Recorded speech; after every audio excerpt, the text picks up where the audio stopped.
Hi, welcome to African Perspective. My name is Zelda, and I make videos about Africa from Mondays to Fridays. Today we're talking about the Ghanaian city, and the reason, and I hope I'm pronouncing it correctly, the reason we're talking about the Ghanaian city is because I was on Instagram and I was just scrolling and I saw news that the Ghanaian city is the top performing currency in early 2025 June. And so I was like, oh, this is interesting because I didn't know that it was doing even better than the US dollar. And the first thought to me was, is that even possible?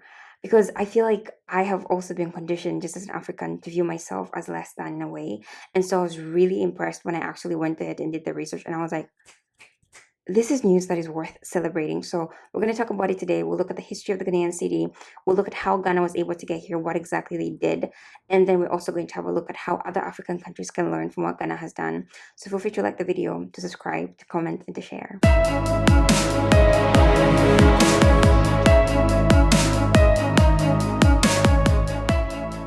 So the Ghanaian city was officially introduced in 1965, which if you know Ghana's history, at least when they got independence, you may be a little bit confused, like what happened? Because Ghana was the first country to get independence in Africa. That was in 1957, but they used to use that's a very weird combination of words they used to use, but they used the Ghanaian pound, and as you can tell, pound is the same as the British pound.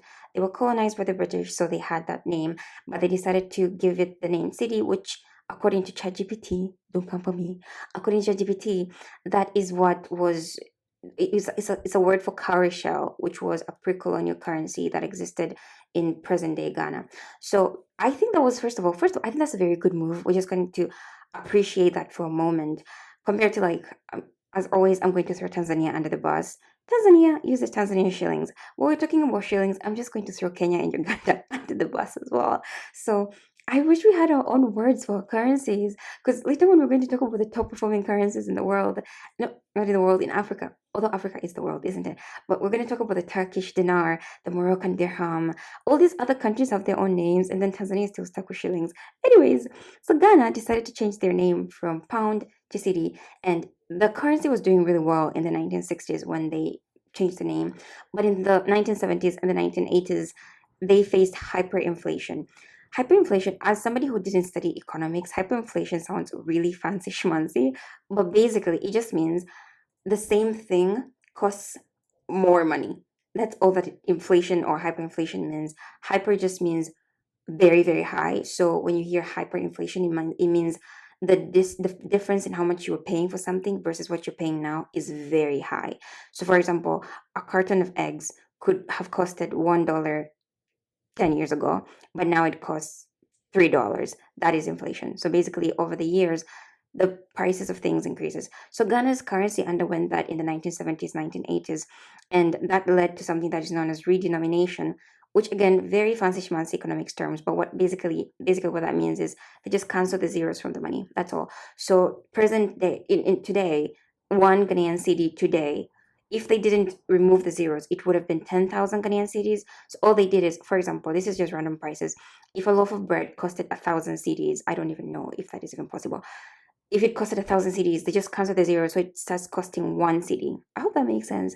And so that happened in roughly 2007, and then everything was fine. I mean, in 2008 there was the grand economic crisis that I didn't know. I was 8 years old, and life was good in 2008 for me, but apparently there was a whole economic crisis going on in the background, and every country suffered loss to some extent. But the worst case scenario for the Ghanaian city was in 2020. Actually, in 2020, actually they did really well. In 2022, they went all the way down, and after that they have been climbing up very steeply, which is how they got here today in 2025. So I'm going to try and create this timeline in a very nice way. 1965, they changed the name from pound to cedi.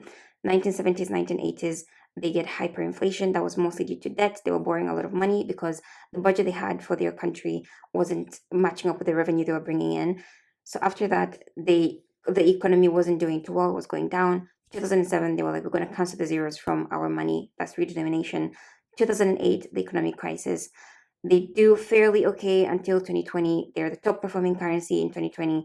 And then, boop, 2022, they're the worst performing currency. And now they're back up. in 2025. And I think this is something that needs to be applauded. It's something that is positive, and I think we should be very, very happy about this.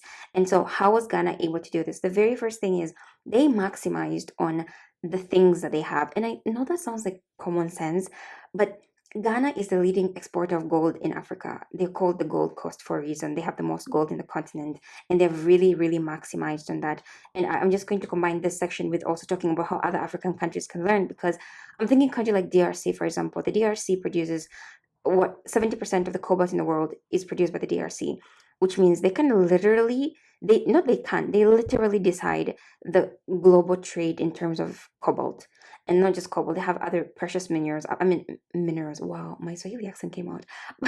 But Africa has 30% of, is it 30, 40%? I want to say 30, but I also want to say 40. Between 30 to 40% of the world's precious metals reserve is in Africa. So if each country maximizes what they have, I mean, Zambia has a lot of copper, for example. If they really, really maximize that, or Botswana and South Africa, I know these are not metals per se, but diamonds. If they really maximize on what they have, the way Ghana maximized with their gold, they got 11.6 billion in revenue. I think that's just from the exports. They were able to do that because the country took what they had seriously, and they were like, we're going to maximize what we have. They weren't worried about Tanzanites, because Tanzanites are only produced in Tanzania. And so Tanzania could do that. They could maximize working on Tanzanites. The same way Ghana also worked on their cocoa, because they are the second largest cocoa producers in Africa. I think they're together with Cote d'Ivoire. They were working on their oil and gas. So they really maximize on the resources that they already have. And naturally, they started bringing in more revenue. With gold in particular, gold was roughly $2,000. I keep confusing pounds and dollars, but £2,000 in 2023. And now that is per ounce of gold, and now it's 3,400. So that increase from 2,000 to 3,400 also has increased their revenue as a country, but they went with the wave. Now, that being said, like I'm saying, other African countries should learn from this, but that being said, relying on commodities as your main form of revenue is not really advisable. And part of the reason is, if something were to change, if by some miracle the world no longer needed gold, Ghana's economy is heavily dependent on gold. And so that is just a cautionary tale for other countries to, I don't know why I was shocked, for other countries to also look out for it and be like, okay, when we are exporting things and our economy is dependent heavily on other things, on commodities in particular, be it sugar canes, I know Ethiopia does a lot of tea and coffee. They shouldn't depend too much on that. They should maximize on it, but they shouldn't depend their entire economy on it, if that makes sense. So I think overall, this is a really good lesson for other countries to learn.